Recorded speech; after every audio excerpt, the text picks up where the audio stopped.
Well, welcome back to Blakeney here on the North Norfolk coast. We're at Gardener's Cottage this afternoon and we're going to have a look around the garden here at the cottage. One rather cold poodle with us. It's been lovely and sunny this morning, but it's starting to cloud up and the forecast for a bit of wind and rain, so we'll see how we get on with this tour.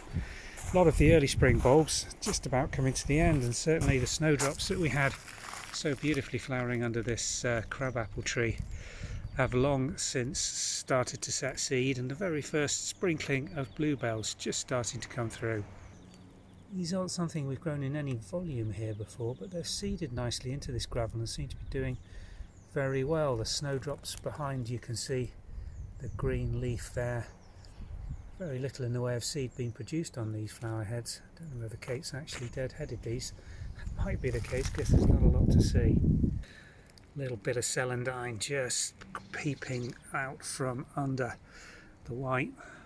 Don't know whether this is lovage or borage. I always call it borage, and I think it probably is. The white flowered, self-seeded, broadleaf, hardy perennial here tends to do very well and flower very nicely, not particularly well in the heavy shade here, but the honesty just to the side of that really doing nicely. I do like honesty. We're having a real fight back at the mid-Norfolk farm with the pigeons defoliating this at the moment, but for some unknown reason it's doing very well here and doesn't seem to have been eaten.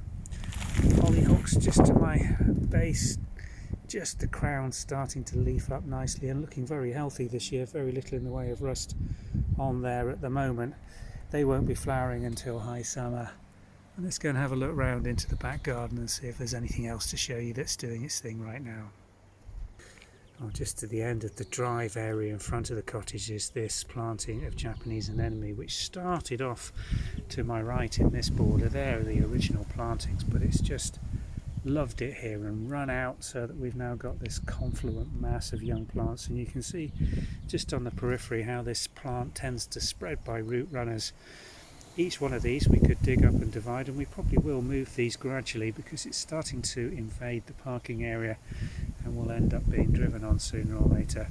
But they're looking incredibly healthy. Last year they really did not like the drought, didn't flower as well as they would normally do. It was just too hot and dry for them in the English summer we got last year. But above them, just look at this, one of my favourite rubus flowering currants. Absolute cracking deep magenta red, this one. Some of them, I like the pink ones just as well, but the darkness of the bud colour on this, and with the foliage coming through of this rose, really picks up and stands very nicely. The rose really is adding to it. Getting a lot of wind noise here, so let's just move to a more sheltered area in the garden and see what else is happening. Oh, this is Vinca major, one of the ground cover plants that Kate's so keen on in this garden, and it's very hardy and very reliable and rewards you in spring with this lovely crop of really nice large flowers. Let me put my hand in there for some scale. These aren't tiny little Vinca minor ones, these are the large flowered variety, and it's a beautiful colour and holds very well. Plenty of bud on that still, and it's spreading across and into this gravel area very nicely. The muscurry or grey parsons have really done well since we've moved them out from under the crabapple tree where we started this tour into this sunnier aspect on the southern aspect in the gravel. It loves to be baked, this, and just look at the beautiful flowers it rewards you with every spring, standing really nicely coming through the gravel just to the side of the autumn flowering cyclamen that's now just leaf, swelling the corms, ready for the lovely little magenta flowers we get from that later in the season. Well, I couldn't end a tour of the garden here at Gardeners without showing you the Amelanchier, which every spring flowers beautifully of these white bracts that are held so nicely, almost upright, with that just tinge of bronze foliage behind them. And to the side of me is the weeping flowering pear tree, silver leafed, and again this year really putting on a good display of white pear blossom. Really attractive, looking very nice. The bank, just a scattering of bulbs still flowering there, spring sunshine just coming through the tree canopy.